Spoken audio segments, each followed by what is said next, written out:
بسم اللہ الرحمن الرحیم۔ دوستو، ہم میں سے بہت سے لوگ ایسے ہیں کہ جو مالی مشکلات و تنگ دستی، گھریلو پریشانیوں کے علاوہ دیگر بہت سی مصیبتوں میں مبتلا ہیں، اور یقیناً ہر شخص یہ چاہتا ہے کہ اس کی تمام مشکلات دور ہو جائیں اور وہ ایک خوشحال زندگی گزارنے کے قابل ہو جائے۔ اس مقصد کے لیے ہم میں سے بہت سے لوگ بہت زیادہ پاپڑ بھی بیلتے ہیں، لیکن یقین کریں کہ دین اسلامی دینی فطرت ہے، اور اگر ہم اسلامی تعلیمات پر عمل پیرا ہوں تو ہماری دنیا اور آخرت سنور سکتی ہے۔ اللہ والوں کا یہ ماننا ہے کہ اللہ سے، دین اسلام سے اور قرآن سے اپنا رشتہ جوڑنے والا کبھی محروم نہیں رہتا۔ آئیں آج آپ کو جمعہ کے دن قرآن کی ایک ایسی صورت کا ایک ایسا شاندار عمل بتاتے ہیں جو انسان کی بدحالی کو خوشحالی میں بدلنے کی بھرپور طاقت رکھتا ہے۔ ناظرین کرام، جمعۃ المبارک کو جمعہ کہنے کی وجہ کیا ہے؟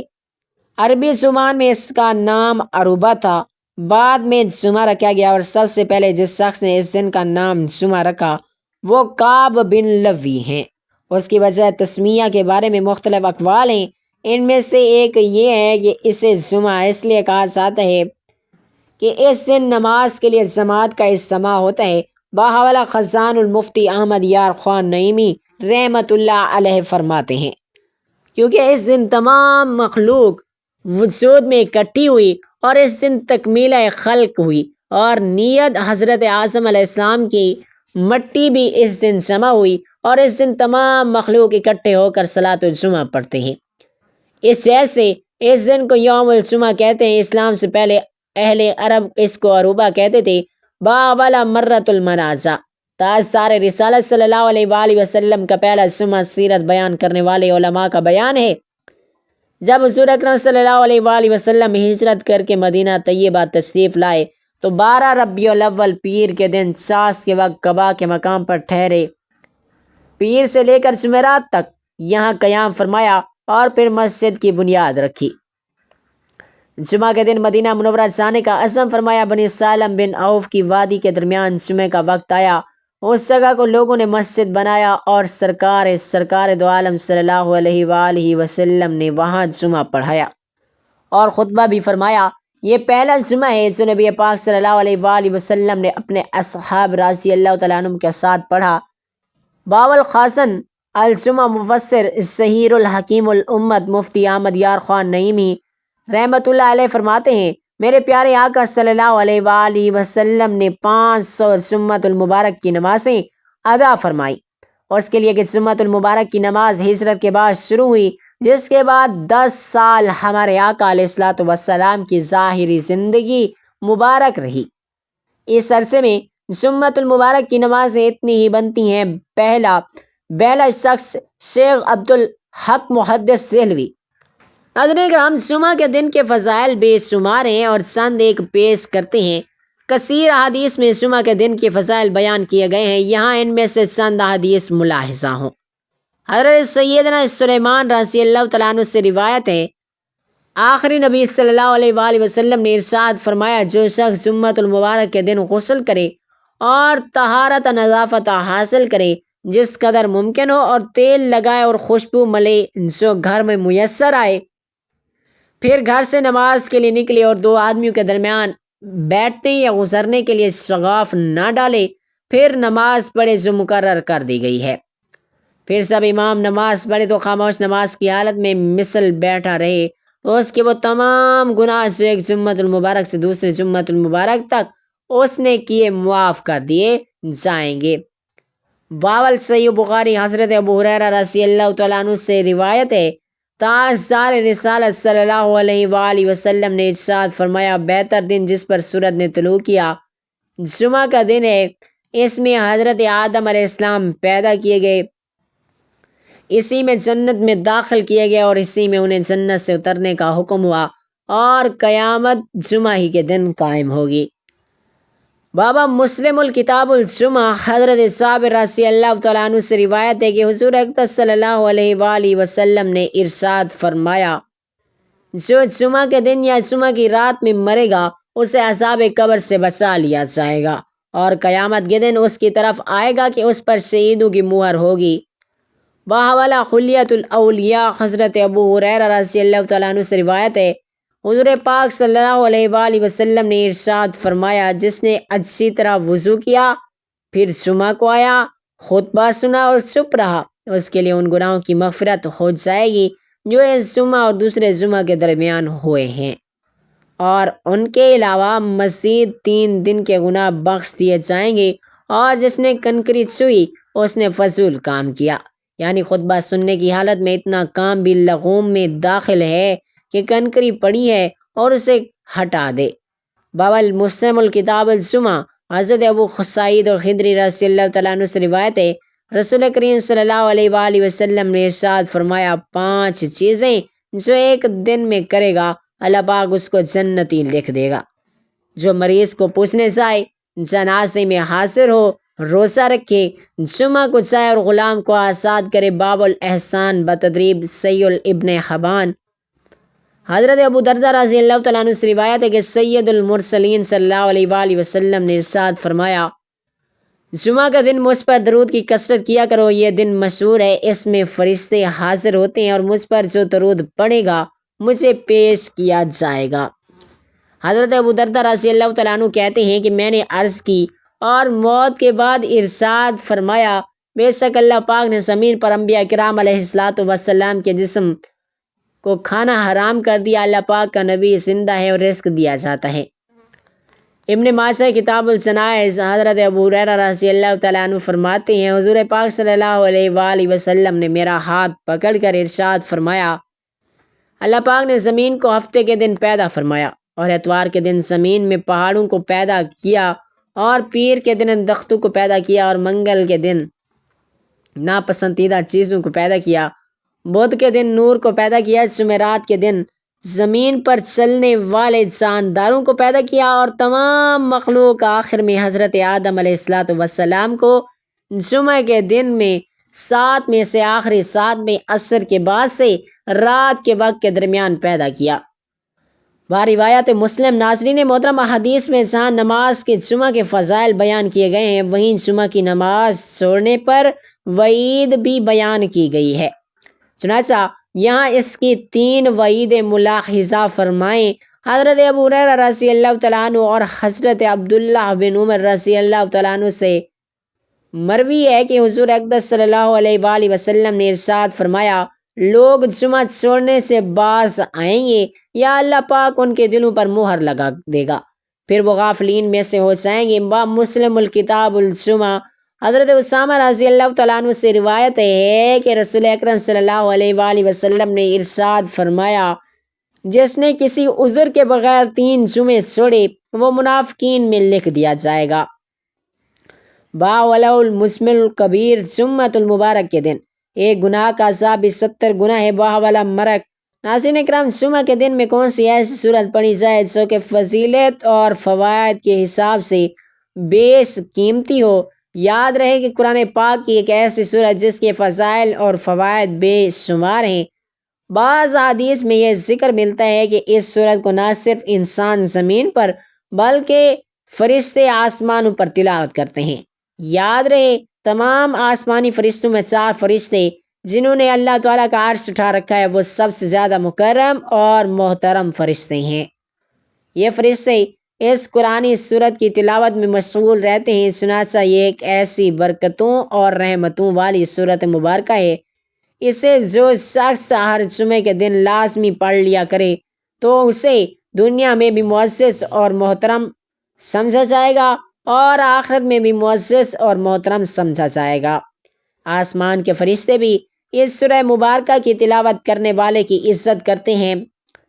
قرآن پاک کی اس سورت مبارکہ کے بارے میں فرمایا گیا ہے کہ بیماری جتنی بھی شدت نوعیت پر اتر چکی ہو، ڈاکٹروں نے مریض کو لا علاج قرار دیا ہو یا کسی بھی طرح کا کوئی علاج کارگر ثابت نہ ہو رہا ہو، تو اس سورت مبارکہ کی تلاوت کرنی اور سننے والے کی تمام ذہنی اور جسمانی بیماریاں ختم ہو جائیں گی، الحمدللہ، بشرط یہ کہ اس کی موت کا وقت نہ آن پہنچا ہو۔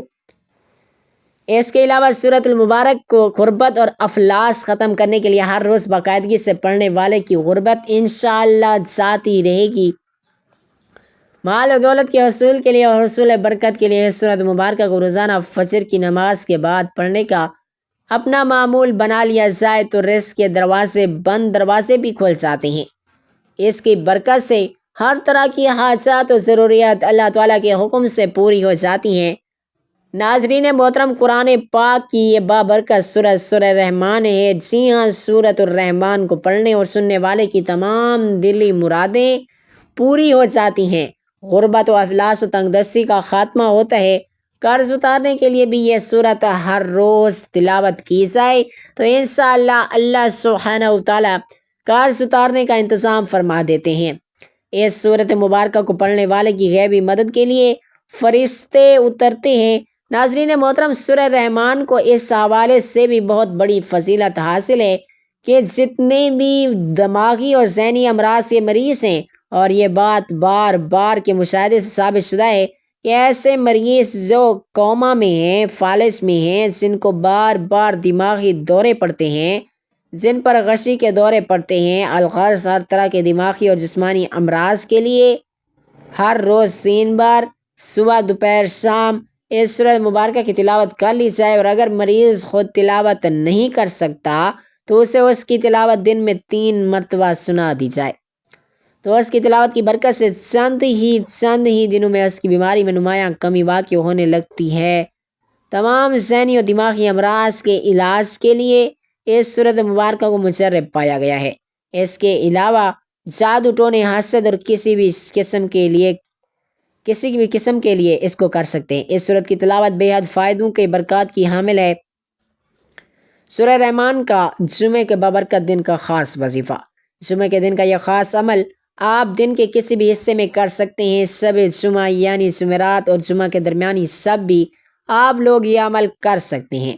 کسی بھی نماز کے بعد بھی یا پھر نماز جمعہ کے بعد باوضو حالت میں سائے نماز پر بیٹھ کر آپ یہ عمل کریں۔ جمعہ کے دن آپ اس عمل کو فجر کی نماز کے بعد بھی پڑھ سکتے ہیں۔ جمعے کی نماز کے بعد عصر، مغرب یا پھر عشاء کی نماز کے بعد بھی کر سکتے ہیں۔ باوضو حالت میں سائے نماز پر بیٹھ کر سب سے پہلے آپ نے 3 بار درود پاک پڑھنا ہے۔ درود شریف آپ کوئی سا بھی پڑھ سکتے ہیں، مختصر سا درود پاک پڑھ لیں یا پھر آپ درود ابراہیمی پڑھ لیں۔ 3 بار درود ابراہیمی پڑھ کر آپ نے باوضو سائے نماز پر بیٹھے سب سے پہلے اپنی چاہت مقصد یا حاجت کی نیت کر لینی ہے۔ اگر آپ کو روپے پیسے کی فوری اور ارجنٹ ضرورت ہے تو اس کی نیت کر لیں۔ اگر آپ اپنا ذاتی مکان خریدنا چاہتے ہیں تو اس کے لیے نیت کر لیں۔ اگر آپ گاڑی چاہتے ہیں، اچھا رشتہ چاہتے ہیں، نوکری چاہتے ہیں، ملازمت میں ترقی چاہتے ہیں، پسند کی شادی کا ارادہ ہے، یا کسی کے دل میں اپنے لیے محبت کی آگ لگانا چاہتے ہیں، قرض کی ادائیگی کے لیے یہ وظیفہ کر رہے ہیں، یا پھر کسی بھی اپنے مقصد کے لیے یہ وظیفہ کر رہے ہیں تو اس مقصد کو اپنے ذہن میں تصور کریں اور یہ وظیفہ شروع کر دیں۔ سب سے پہلے آپ نے تعوذ اور تسمیہ یعنی اعوذ باللہ اور بسم اللہ شریف پوری پڑھ لینی ہے، اور اس کے بعد آپ اپنے ہاتھوں کی انگلیوں پر گن کر 33 مرتبہ سبحان اللہ پڑھ لینا، اور اس کے بعد 33 مرتبہ ہی الحمدللہ پڑھ کر پھر آپ نے 34 مرتبہ اللہ اکبر پڑھ لینے ہیں۔ اس عمل کو تسبیح فاطمہ بھی کہا جاتا ہے۔ تسبیح فاطمہ رضی اللہ تعالیٰ عنہ بھی نہایت ہی فضیلت اور برکت والی تسبیح۔ تسبیح فاطمہ کے بعد آپ نے پھر سے 3 بار درود پاک پڑھ کر 1 مرتبہ سورۃ الرحمان کی تلاوت کرنی ہے۔ آپ چاہیں تو موبائل فون سے دیکھ کر بھی سورہ رحمان کی تلاوت کر سکتے ہیں، یا پھر اگر آپ کے پاس 5 سورہ ہے یا پھر آپ قرآن پاک کھول کر اس کے 27ویں پارے میں 55 نمبر سورت نکالیں، یہ سورہ رحمان ہے۔ قرآن پاک کو اپنے سامنے کسی ریل وغیرہ پر رکھ کر قرآن پاک سے دیکھ کر بھی سورہ رحمان کی تلاوت کر سکتے ہیں۔ بتائے گئے کسی بھی ایک طریقے کے مطابق آپ سورۃ الرحمان کی تلاوت کر لیں۔ سورۃ الرحمان صرف اور صرف 1 مرتبہ پڑھنی ہے، اور سورہ رحمان پڑھنے کے بعد 3 بار آپ لوگوں نے لازمی درود پاک پڑھنا ہے۔ جو آپ نے پہلے پڑھا تھا وہی درود پاک پڑھ لیں۔ تلاوت کے بعد آپ اپنے ہاتھوں کی انگلیوں پر گن کر یا تسبیح کے دانوں پر گن کر 100 مرتبہ پہلا کلمہ لا الہ الا اللہ پڑھنا ہے۔ جب 100 بار اس طرح یعنی لا الہ الا اللہ پڑھ لیں تو آخر میں ایک بار محمد رسول اللہ بھی ضرور پڑھ لینا۔ اس طرح سے آپ کا وظیفہ مکمل ہو جائے گا۔ آخر میں پھر سے درود پاک، وہی درود پاک پڑھ کر آپ دونوں ہاتھوں سے دعا کریں گے اور اللہ کی بارگاہ میں اپنی فریاد پیش کریں صدقے دل سے اور عاجزی کے ساتھ اللہ کے حضور دعا کریں۔ یاد رکھیں دعا کرتے وقت اپنے ہونٹ ہلانا، آواز نکالنا، پھر بول بول کر دعا کرنا ضروری نہیں ہے۔ اپنے ہاتھوں کو بلند کر کے نہایت خاموشی اور عاجزی سے اور ہو سکے اپنی آنکھیں بند کر کے اللہ کے حضور اپنی فریاد پیش کر دیں۔ انشاءاللہ جلد آپ دیکھیں گے کہ آپ کی دعا فوری طور پر پوری ہونے کے لیے حالات سازگار ہونے لگیں گے۔ یہاں یہ بھی عرض کرتا چلوں، بعض لوگ کہتے ہیں فلاں وظیفہ کرو فوری مراد پوری ہو جائے گی، فلاں عمل کرو فوری رقم مل جائے گی، فلاں تسبیح کرو فوراً کام ہو جائے گا۔ ایسا ہرگز نہیں ہوتا۔ یہ دنیا اسباب کے تحت چلتی ہے۔ یہ قانون قدرت ہے جو اللہ رب العالمین زمین سے تخلیق کیا ہے۔ ہاں اگر اللہ چاہے تو اس کی ذات کچھ بھی کر سکتی ہے اور پلک جھپکنے سے پہلے کچھ بھی ہو سکتا ہے، لیکن ہر وظیفہ اور ہر عمل کے لیے ایسا کہنا درست نہیں۔ اللہ مشکلات حل فرماتا ہے لیکن اسباب کے تحت، اور اللہ مسبب الاسباب ہے۔ پختہ یقین اور نیت کے ساتھ آج کا بتایا گیا عمل ضرور کریں، نتیجہ آپ خود اپنی آنکھوں سے دیکھ لیں گے انشاءاللہ۔ اللہ تبارک و تعالی اللہ پاک سے دعا ہے اللہ پاک ہمیں جمعۃ المبارک اور نماز جمعہ کی حفاظت اور قدر کرنے کی توفیق عطا فرمائے۔ میرا سنانا اور آپ کا سننا اپنی پاک بارگاہ الہی میں قبول و منظور فرمایا، آمین یا رب العالمین۔ اللہ تعالیٰ ہمیں اس شعبان کے آخری جمعے کے صدقے ہمارے پچھلے سالوں کے تمام گناہ معاف کر دے۔ محترم ناظرین، آخر میں درخواست ہے کہ نیچے کمنٹ باکس میں اللہ سبحانہ و تعالیٰ کا ایک پیارا سا نام ضرور تحریر فرماتے جائیں۔ میری آج کی اس معلوماتی ویڈیو کو لائک اور شیئر کر دیں اور میرا اسلامی و اصلاحی چینل کو سبسکرائب کر لیجیے گا۔ جزاک اللہ خیرا کثیرا۔ اللہ تعالیٰ ہم سب حامی و ناصر ہو۔